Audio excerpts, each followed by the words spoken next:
Isang mapayapang hapon Pilipinas.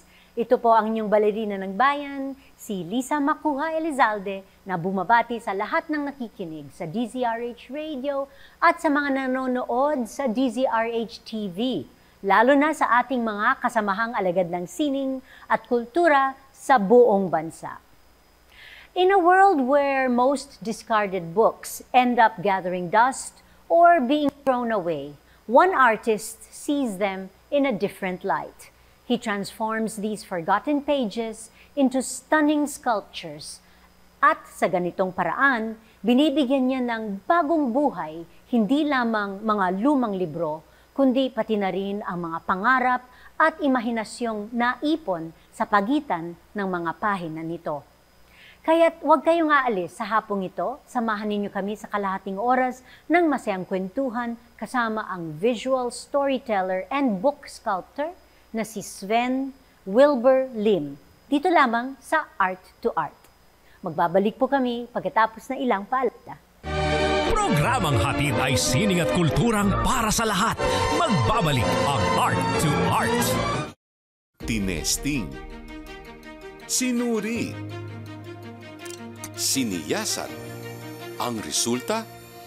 Super effective ang Shield sa pagpatay ng bakterya at virus. Shield Antibacterial Soap. Believe ang mga eksperto sa Philippine Nurses Association. At si Mami. Tiwala ako sa Shield.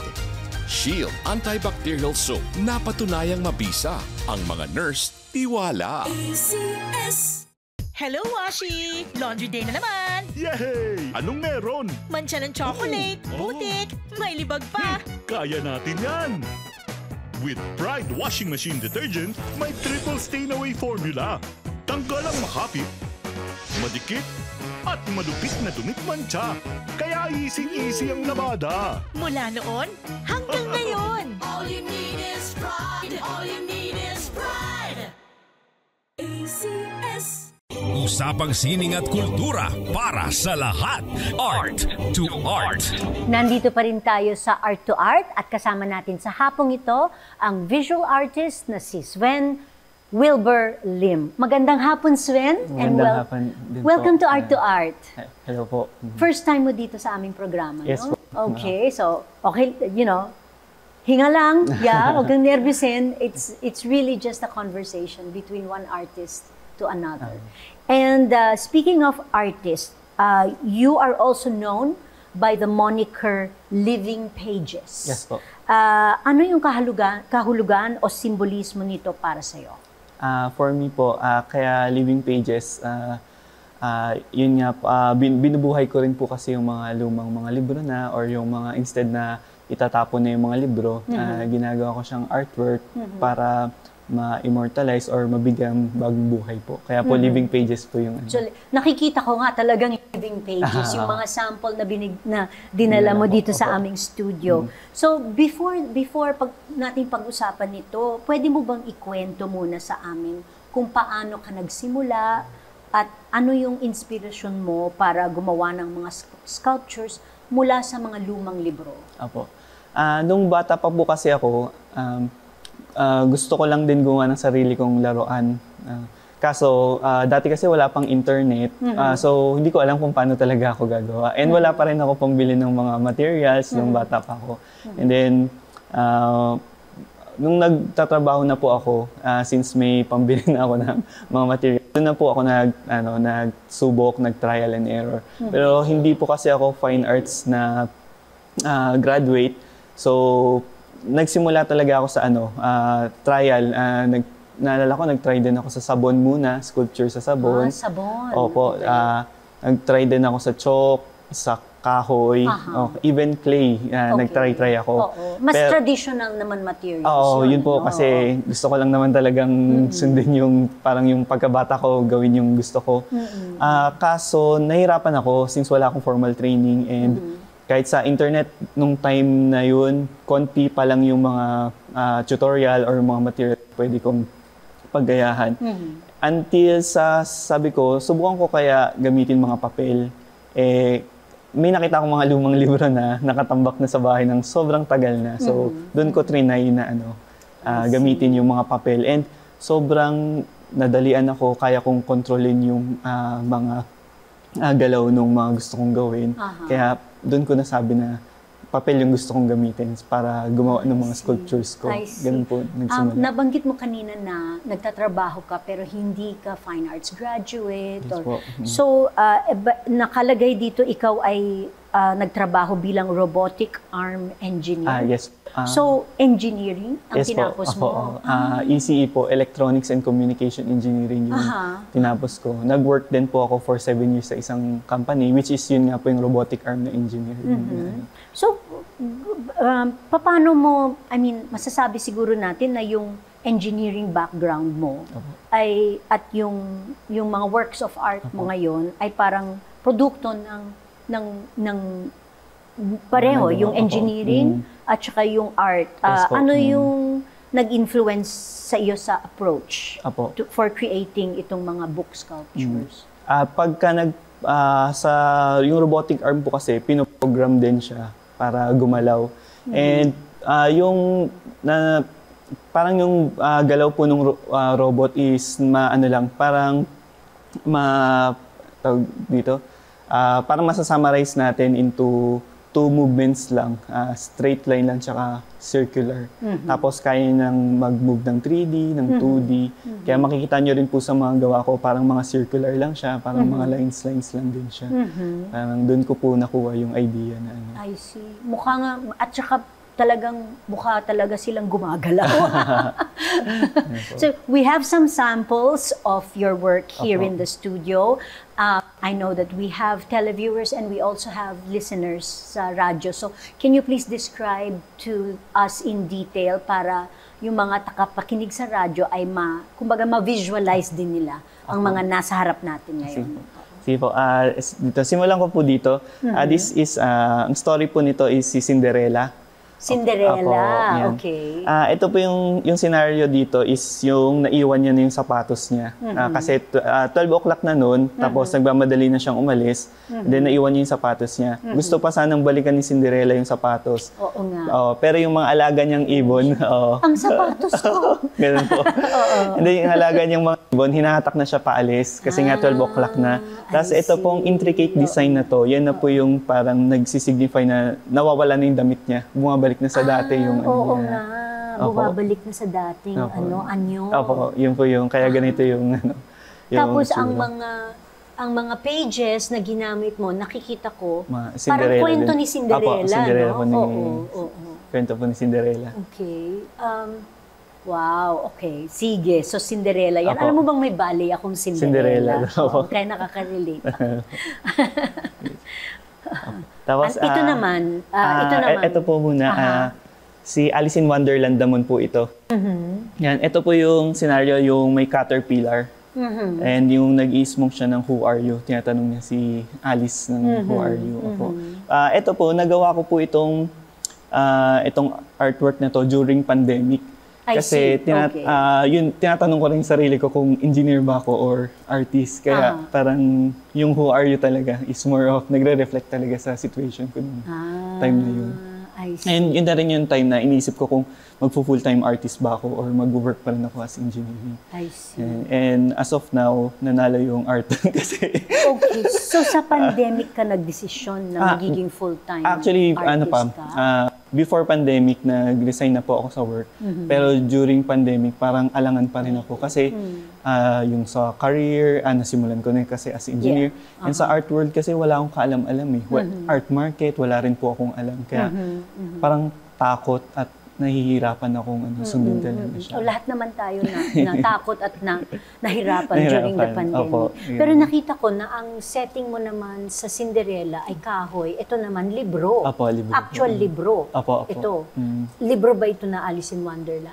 Ito po, hindi po. More of, dati kasi may mga nagdo-donate din ng mga libro sa akin. Yun, instead na itapon nila, yun po yung ginagamit.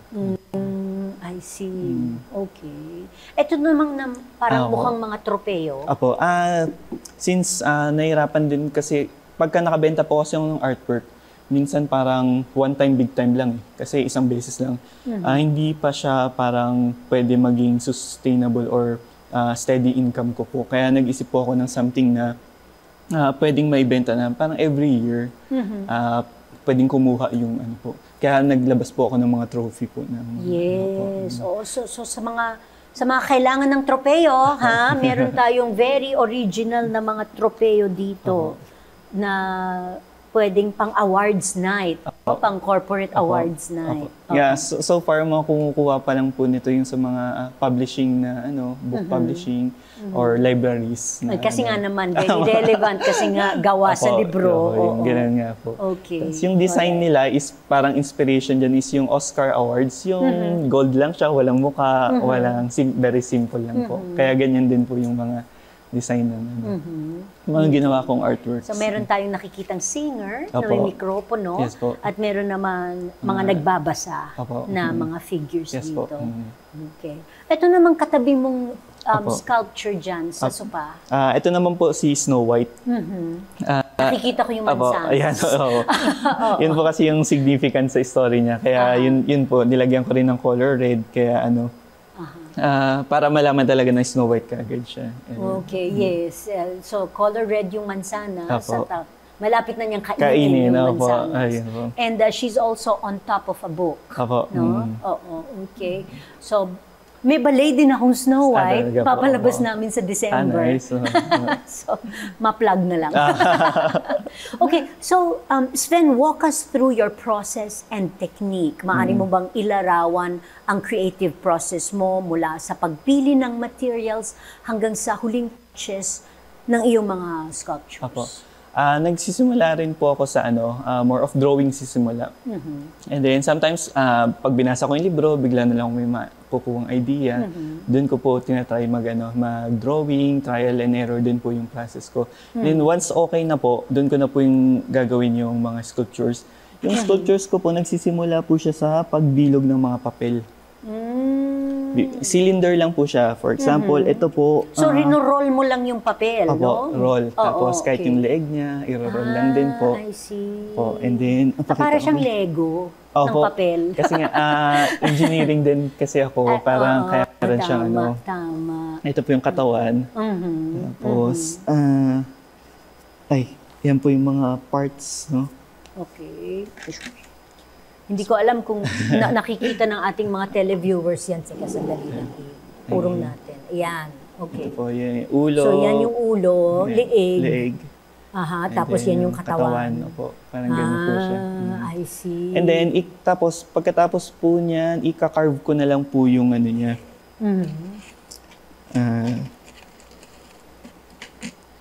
Ka-carve ko na lang po yung mga sides nitong ikakat ko siya para magkakaroon lang ng korte yung katawan niya. So, ito na po yung katawan niya. I see. Okay. Tapos, paano mo dinidikit lahat yan? Ito po, meron din siyang mga wire sa loob para mas matibay. Okay. Naisip ko nga meron parang space dyan sa gitna. So, lalagyan mo ng wire yun. Doon po nilalagay yung wire. Tapos, ordinary glue lang din naman po yung dinidikit. Pero yung finishing talaga is resin. Kaya siya makintab. Kahit mabasa siya, ma-preserve pa rin natin yung mga... At saka matigas siya ng konti, no? Para siyang naka-coat. Naka-coat na po siya. Ng resin nga. Oo, tama. Yan, tatagal na rin po siya. Magaling! And yung... So after mo drawing, tsaka mo gagawin yung mga parte, tapos binubuo mo na lang siya. And then ang finishing touch is yung resin. Resin po, opo. Ang galing. Ganyan po siya. Okay. Sorry. Yun lang. Pati yung mga mata. Kinang-curve na lang din po. Itong mga detalyeng ganito. Yun po. Papel din yan? Papel din yan. Isa sa mahirap na gawin. Pero parang ginugupit. Ito po, may tulong na po ito ng machine din po. Machine. I see. Yung ibang mga parts na Kaya po siya ng kamay, pero matagal kasi. Maraming mali po kasi yung magagawa. I'm sure masakit din. So your works often feature whimsical, imaginary worlds. Anong mga tema or kwentong madalas mong gamitin sa iyong mga artworks? Is it really fairy tales? As of now po, yung related sa book na familiar din po yung mga karamihan. I see. Kasi since kakaiba po yung gawa ko, gusto kong makarelate kaagad sa mga tao. Parang isang tingin lang nila, ay, Cinderella yan. Para magkaroon kaagad ako ng connection. Kaya as of now, yun po yung mga ginagawa ko. Kahit na may mga iba pa akong mga gustong gawin talaga na yung parang, yung talagang hilig ko. Parang ngayon, gusto ko lang po magkaroon ng connection din para din po sa mga ibang audience din po. Oo. Well, nakaka-relate ka naman talaga kasi nga, galing sa libro, biglang naging sculpture, no? Alright, marami pa po tayong pag-uusapan kasama ang visual artist na si Sven Wilber Lim dito pa rin sa Art to Art. Magbabalik po kami pagkatapos ng ilang paalala. Programang hatid ay sining at kulturang para sa lahat. Magbabalik ang Art to Art. Schedule ng mga inaabangang konsyerto, update sa mga magagandang panoorin sa mga tanghalan at teatro. Narito na ang Art to Art Calendar. Narito ang ating arts calendar. Sa pelikula, matapos mag-premiere sa Sundance Film Festival noong April at saka tatapos lamang na Cinemalaya 20, ang documentary na And So It Begins ng filmmaker na si Ramona S. Diaz ay ipapalabas na sa mga sinihan sa Pilipinas simula August 21. Ang documentary ay nakatuon sa presidential campaign ni dating Vice President Leni Robredo. Tinaguri ang People's Campaign, ito ay sinasabing nagbigay buhay sa volunteer-driven na Pink Movement. Ipinapakita rin ng Nobel Peace Prize laureate at journalist na si Maria Ressa na tinatalakay ang kahalagahan ng paglaban sa disinformasyon sa bansa at ng kalayaan ng pamamahayag. Sa musika, ninihahandog ng Yuchenko Museum sa pakikipagtulungan ng National Music Competitions for Young Artists o NAMSIA ang concert na pinamagatang Hidden Musical Treasures of the Italian Baroque sa August 20, 6:30 p.m. sa Y Space ng museum. Tampok ang mga batikang Filipina sopranos na sina Andion Fernandez Ching at Camille Lopez Molina, kasama ang isang string quartet at sa musical direction ni Dr. Renato Lucas, presidente ng NAMSIA. Ang Yuchenko Museum ay matatagpuan sa RCBC Plaza, Ayala Corner, Senator Hill Puyat Avenue, Makati City. Para sa ticket at karagdagang detalye, mag-email sa yspace@yuchenkomuseum.org. Inihahandog ng Manila Pianos Artist Series ang flutist na si Clarice Perez Petrasanta sa Opera Fantasies, kasama ang pianist na si Ding Dong Fiel sa August 25, 6 p.m. sa Manila Piano Showroom, Ronak Lifestyle Center, Paseo de Magallanes, Makati City. Isa itong fundraising recital para sa Masteral Studies ni Petrasanta sa Vivaldi Conservatory sa Alessandria, Italy, simula November. Kasama sa mga tutugtugin ng pagsapit ng tag-araw ni Eduardo Parungaw, Fantasy Brillante Sur Carmen ni François Bourne at Variations on a Theme by Rossini ni Frédéric Chopin. Para sa ticket at iba pang detalye, bumisita sa Facebook page ng Manila Pianos Artist Series. Tinesting, sinuri, siniyasan. Ang resulta?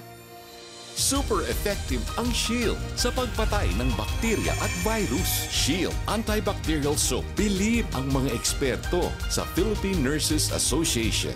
At si Mami. Tiwala ako sa Shield. Shield Antibacterial Soap. Napatunayang mabisa. Ang mga nurse, tiwala. Hello, Washi! Laundry day na naman! Yay! Anong meron? Mancha ng chocolate, putik, may libag pa. Kaya natin yan! With Pride Washing Machine Detergent, may triple stain-away formula. Tanggal ang makapit, madikit, at madupit na dumit mancha.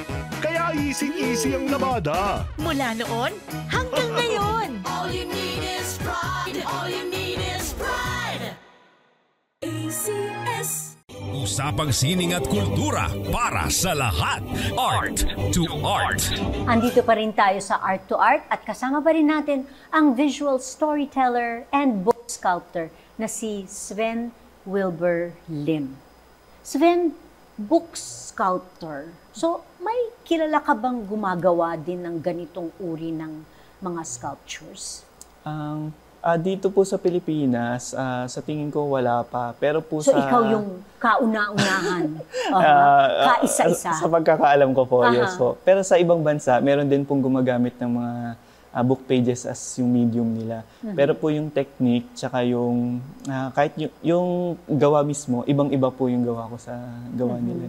So, itong technique mo na you described it kanina before the commercial break, ikaw talaga nag-isip. Yes Kaya po. hindi mo sinearch sa YouTube, Apo. wala kang ginaya. Wala po. Talagang original na proseso. Apo, more of trial and error po siya hanggang sa dumating na po ako sa dito. Okay. Well, bukod sa mga libro, gumagamit ka rin ba ng ibang mga papel katulad ng musical sheets, old comics, magazines? Apo, yes po, gumagamit din po akong musical sheets po, tsaka comics po, pagka comic character naman po yung, yung mga gagawin na... Pero hindi ka gumagamit ng bagong papel? O gumagamit ka din po, bagong opo. papel? Depende po sa project eh. Like, pagka malalaki po yung gagawin kong sculpture, wala naman po akong libro na malalaki sizes din. Minsan, nire-repeat ko lang yung few pages ng stories and then, yun na po yung gagamitin kong mga ano. I see. Okay. So para sa nakikinig na book lovers, we have to emphasize na discarded books lang ba ang ginagamit mo? Where do you usually source your materials? Apo, discarded books lang naman po. Usually donated siya. Parang instead na itatapon na nung mga may-ari yung mga libro, bibigyan na lang nila sa akin. Yun po yung usual na mga ginagamit so, ko. sa mga merong mga lumang libro dyan na gustong mag-donate kay Sven, paano ka naman makukontak? Apo, sa pwede nyo po kung maano sa Living Pages sa Facebook or sa Instagram. Living Pages po yung Living Pages. Okay, so yan makaka-recycle kayo ng mga libro ninyo and magiging work of art na pwede pang i-display. No? Alright, so how has your art evolved over the years from creating siguro mga small figures muna, tapos naging mas complex ang iyong mga sculptures? Yes, Ikwento mo naman sa amin. Nag-start po ako sa sobrang liit ng mga sculptures. Talagang gadaliri lang yung laki nung sculpture. Konti lang yung papel na kailangan. Oo, konti. Kasi hindi ko pa rin alam paano eh. No? Nung nag-start po ako noon, kahit ako nagulat ako nung nakagawa ako ng unang tao. Tapos sabi ko pa nga, papangalan ko doon is Adam. Parang si Adam kasi yung first yung ko. So, ganun po kaliit and then patagal ng patagal, palaki ng palaki. Again, trial and error lang din po yung process ko. Hanggang sa ganito po, malalaki na po yung mga nagagawa ko.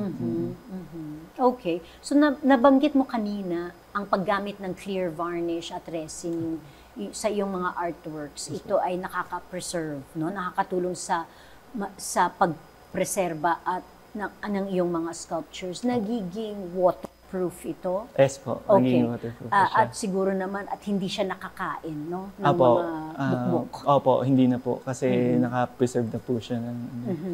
Pero para sa mga may sculpture, halimbawa, sculpture mo na papel, meron ba itong parang care manual kung paano i-maintain yung sculpture? More of, iwas lang sa direct sunlight. I see.